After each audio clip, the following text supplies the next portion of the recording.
Poway is the wildest city right now politically in the country. It's an all-Republican city council. We have a 5-member city council. We have the mayor, Steve Vous. We have city councilman Chris Pikus, who was just appointed.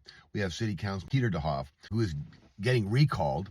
We have Councilman Tony Blaine, who's getting recalled and has just been censured by the city council. And we have councilperson Jenny Maeda, who just won her seat just in the last election. We have a huge anti-growth online presence, a social media presence here in Poway. No building, anti-profit. We can't have developers coming into Poway and making profits. Even though it's their own private land and they're building their own buildings on it and they're solving a housing crisis by building more housing. The big political thing is they want to be involved in every single project. We had an unusual project in North Poway, but they actually had a proposition put in that if you're going to change the zoning, the people get a vote, and it won.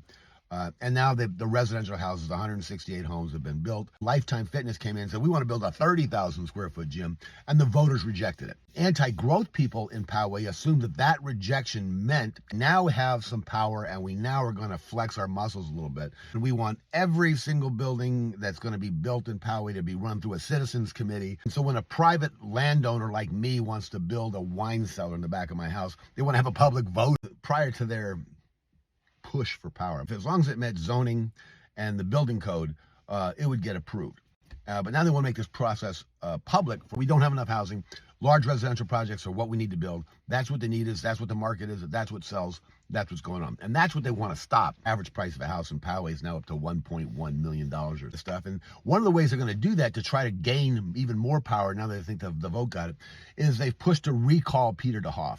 They want to recall him because when Brian Pepin moved out of Poway, he was on the city council. The city council appointed Chris Pikus to replace him. Not like that idea. They wanted to have an election. The law says you either have to have an election, special election, or you can have an appointment. But the regular scheduled elections every 2 years for the city council never changed. All the anti-building candidates lost. Brian Pepin left. And they sued because they said, well, he couldn't appoint his successor because he wasn't a resident of Poway anymore. So they also want to recall, it's the same group of people, the Democrats. So the city council, they're trying to recall DeHoff because he appointed Pikus and they didn't have an election, and they think that was unfair.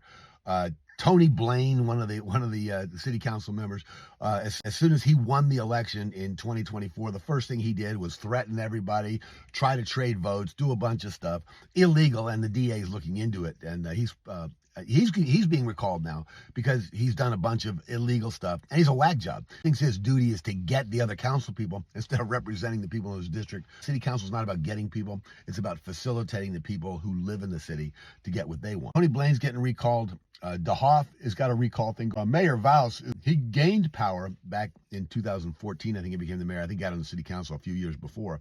And the way he got on the city council was by having a city council member recalled who's part of this anti-growth group. This city council member, she was trying to stop her neighbors from doing modifications and building on their houses on their land off Creek Road. What she had done is she couldn't stop the permit, even though she tried. You own your land, you can do whatever you want, as long as it meets code and meets the zoning.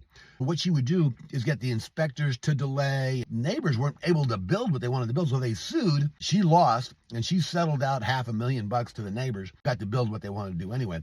He's part of this no-growth group as well. The mayor, Steve Hoff, had her recalled in order for him to gain the seat on the city council as a city councilman, and then later became mayor. Jenny, who just won, who I know I'm not going to say anything about. Tony Blaine, who's a whack job, crazy guy. He's done a lot of illegal stuff as soon as he got on the city council. Peter DeHoff, they're just mad at him because he made an appointment instead of having a special election. Chris Pikus, who replaced Brian Pepin, they're not trying to recall him yet, but they're trying to say his appointment was illegal. They want no-growth people. They want Democrats on the city council. They're desperately trying everything. We'll see how it goes. It's the most exciting political thing going on in California right now. Everybody keeps saying, oh, Poway is becoming more Democrats. Well, as soon as Donald Trump imposes that voter ID on California, Democrats ain't going to have a chance, particularly in the city of Poway.